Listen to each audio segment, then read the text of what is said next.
প্রথম কথা হচ্ছে দেবাংশুকে বেচারাম মান্নার জীবনী কেনই বা পড়তে হবে, তো বামফ্রন্ট আমলে ক্লাস 6-এ পড়েছে, সুতরাং পড়তে হয়নি।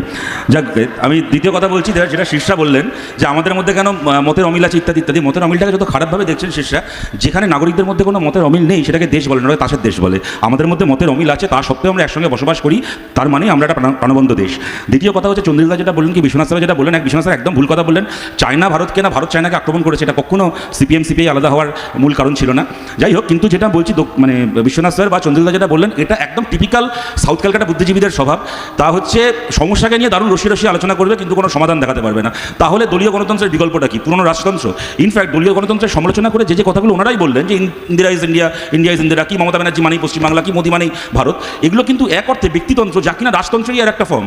অর্থাৎ আমি যেটা বলার চেষ্টা করছি, যে সাবভার্সনগুলোকে আপনারা চিহ্নিত করছেন, এগুলো কিন্তু দলীয় গণতন্ত্র নয়, দলীয় গণতন্ত্রের সাবভার্সন এটা। সুতরাং আপনারা কিন্তু কোনো বিকল্প, কোনো সমাধান দিলেন না। আমি আমার কথাটাকে জাস্ট শেষ করছি এইটা বলে, অন লাইটার নোট, দল নিয়ে but on very serious note as well. দল নিয়ে তো এত কথা হচ্ছে, দল মানে তো খালি রাজনৈতিক দল নয়। ধরুন ক্রিকেটের দল, ফুটবলের দল, এগুলোও তো দল। ধরুন আইপিএল হয়, এতগুলো দলের মধ্যে রোহিত শর্মা খেলেন মুম্বাই ইন্ডিয়ান্সের হয়ে, বিরাট কোহলি খেলেন আরসিবির হয়ে, রবীন্দ্র জাদেজা খেলেন সিএসকের হয়ে। কিন্তু 2024 সালে যখন টি20 ওয়ার্ল্ড কাপ হয়, তখন কিন্তু আইপিএলের এই যাবতীয় দলের প্লেয়ার একসঙ্গে ভারতের হয়ে খেলে এবং ভারতকে ট্রফি জেতায়। যেরকমভাবে আইপিএলের দলের বাউন্ডারি ভেঙে তখন দেশের জন্য ট্রফি আনে। যখন সময় আসবে তখন যেন আমরাও আমাদের দলীয় ঝগড়ার ঊর্ধ্বে উঠে যেন দেশের হয়ে লড়াই করতে পারি, এইটুকু প্রত্যাশা আমাদের সবারই নিশ্চয়ই নিজেদের কাছেও থাকবে, একে অপরের কাছেও থাকবে। তার বাইরে কোথাও যদি সেখান থেকে বিচ্যুতি হয়, মানুষ তাকে শাস্তি দেবেন। কিন্তু তার মানে এত জন্ম সাধ্য সাধনা করে, এত মানুষের এত প্রাণত্যাগের পরে যে গণতন্ত্র, যে দলীয় গণতন্ত্র আমরা পেয়েছি, এই দলীয় গণতন্ত্র আমাদের কোনো লজ্জা নয়, এটা আমাদের গর্ব। এর জন্য কিন্তু বহু মানুষকে প্রাণ দিতে হয়েছে।